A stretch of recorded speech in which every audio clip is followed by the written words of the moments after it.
I'm delighted to have with me today Shankkar Aiyar, the author of the forthcoming book Accidental India, A History of India's Passage Through Crisis and Change. This is a very opportune moment, Shankkar, to have the book out because India yet again finds itself teetering on the brink of collapse, political and economical. Could you tell us a little bit about the current crisis and how it relates to your book and why we see this happening over and over again? You see, it gives me a sense of deja vu, actually, because in 91, when India's gold reserves were being pledged, transported from the Reserve Bank of India and taken to Bank of England, I broke that story. And from then, I had this question always popping up: why do we always wait for a crisis? The first description of this phenomena I had is that we have an ICU mentality. Is that we like to land in the ICU and then sort of figure out what needs to be done. If you look at the current crisis also, it's not that it happened yesterday or day before. It's been there for almost 24 months now. We've had secular decline in growth and a secular increase in expenditure and debt. So we've been on the crosshairs of this crisis for quite some time. The trigger really is that the rating agencies warned India in April that there could be a downgrade. And if you remember, in 1990-1991, it took barely 6 months for India to be downgraded from investment grade to junk grade. And a large number of the factors here, the indices are similarly placed. We have the highest fiscal deficit, the highest revenue deficit, we have lower growth, we have a problem managing our imports for which we have to earn enough dollars in exports to pay for them. And we again caught in this. And the real issue is that we wait for a crisis. It seems to be a fascinating pattern. At the same time, it's a very dangerous pattern. But you say, controversially maybe, and surprisingly for sure, that this kind of crisis is actually good for India. And you use certain examples in your book to sort of show how this might actually lead to a very positive outcome. Yeah, could you explain that? Because Indian governments use crisis as the clinching argument because their inability to communicate and their inability to communicate comes from the fact that there has never been a culture of setting objectives. We plan, but there's no real plan to get there, how to get there. So the objective for any government or any monarchy or any democracy should be, okay, 1, 2, 3, 4, 5. This is what we'll address this year, next year.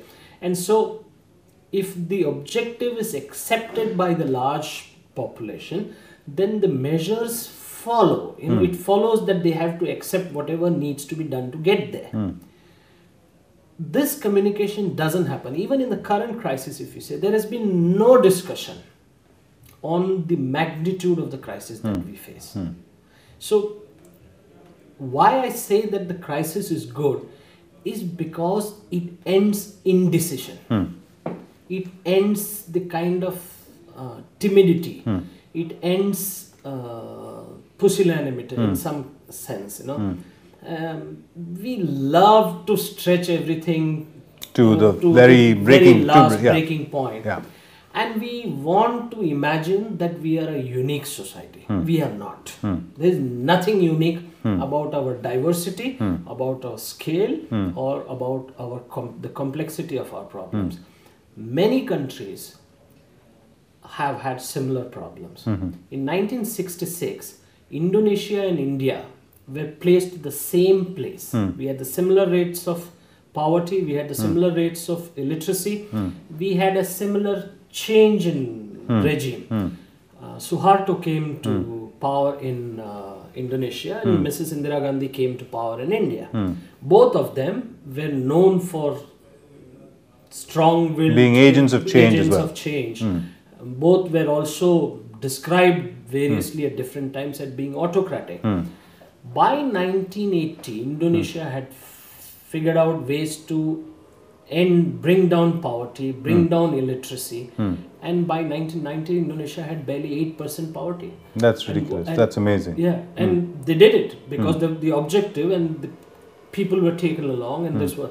Now you might say that this was autocratic to do it, but you needed that kind of drive and vision.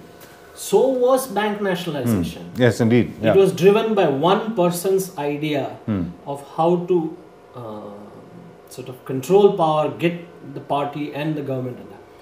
And a large number of decisions in that entire 70s were not result of some great consensus. She decided this is what India requires and she did it. Good or bad, we are now reviewing it in retrospect, in hindsight, whatever. But those things got done.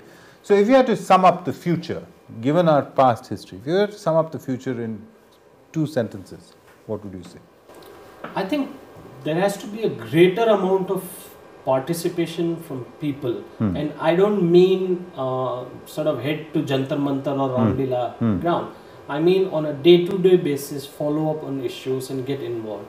The larger aspect, of course, lies with the people who get elected, is that they must come into power with a declared state of objectives. At the end of the tenure, they must be voted on their performance rather than on their promises. Because you can't be, we as a nation are over-invested in promises and under-invested in performance. We are magnificently obsessed about processes, how we'll get, how we do it. And the thing is that to be result-oriented. And you know, we've become a nation, I mean, politics has become an argument industry. So every party is doing only so much to preserve its power and to deny the other. And this nothing in the national interest. So national interest is subjugated year after year, decade after decade. Because you didn't have and you don't have one leader who could stand up on the table and say, hey guys, this is it, 1, 2, 3, 4, we got to fix this and let's fix it. That kind of the charisma, the following, that kind of leadership we require, because maybe that communication will then get institutionalized. In other words, we're waiting for a Mahatma. Sure. Anyway. Okay. Thanks, Shankkar. Okay.